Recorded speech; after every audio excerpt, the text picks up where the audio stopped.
All right, let's dive right in. Today, we're looking at a poem that's over 200 years old from William Wordsworth, and it does something completely unexpected. It finds this overwhelming, just breathtaking beauty right in the heart of a city, a place that, believe me, most people back then saw as just loud, dirty, and chaotic. So, that really gets us to the big question here. Can a city, with all of its noise and industry and everything, truly be the most beautiful thing on the entire planet? Well, for Wordsworth, standing right there on Westminster Bridge on a September morning in 1802, the answer was a huge, resounding yes. So let's see how he makes his case. Okay, so let's get into the poem's opening lines. And they don't exactly ease you in. Nope. They make an incredibly bold claim right from the get-go.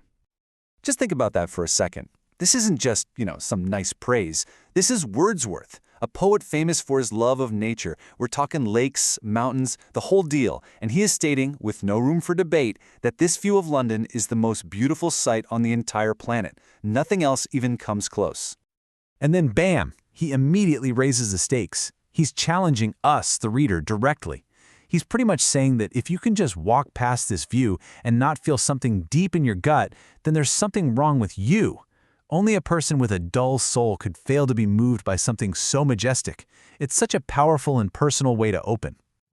Now, to really get why this was so shocking, we have to kind of picture what London was actually like back in 1802.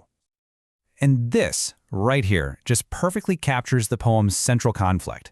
The expectation, the normal reality, was the Industrial Revolution in full swing, a city known for its noise, its crowds, and that thick, coal-choked smog. But what Wordsworth sees, it's the complete opposite, a city that's peaceful, still, and almost sparkling clean in the crisp morning air. So how does he describe this incredible transformation? Well, Wordsworth uses this really powerful central metaphor to explain how the city can look so completely different.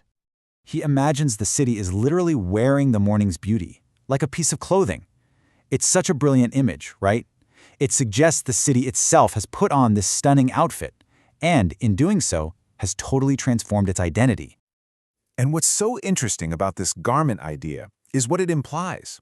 It suggests this incredible beauty is maybe just a temporary disguise. It's hiding the grime and the chaos that are going to come roaring back to life when the day really gets started.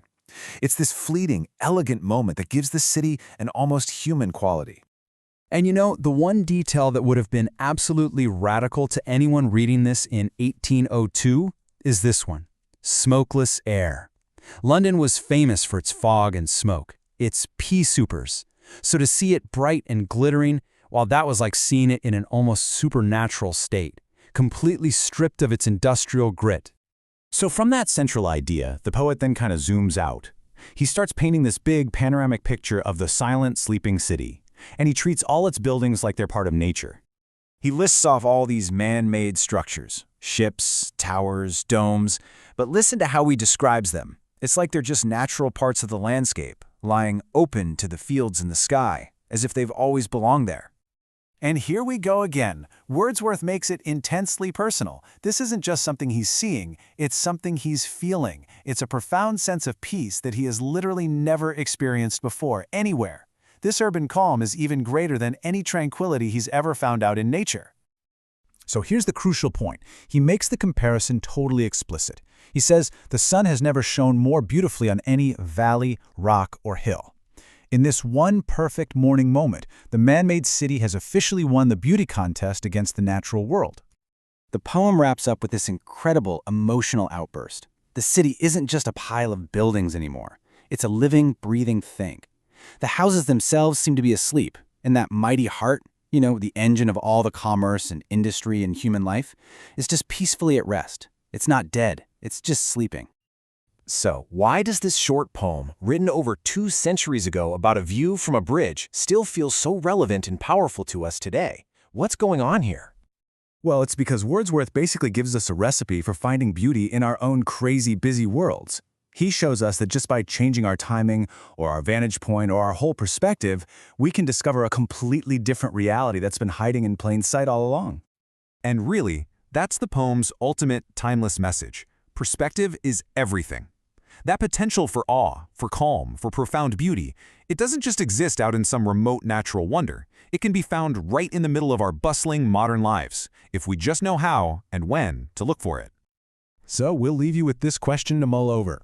When was the last time a simple change in your perspective, seeing something at a different time of day or from a new angle, revealed a surprising moment of beauty right where you least expected it?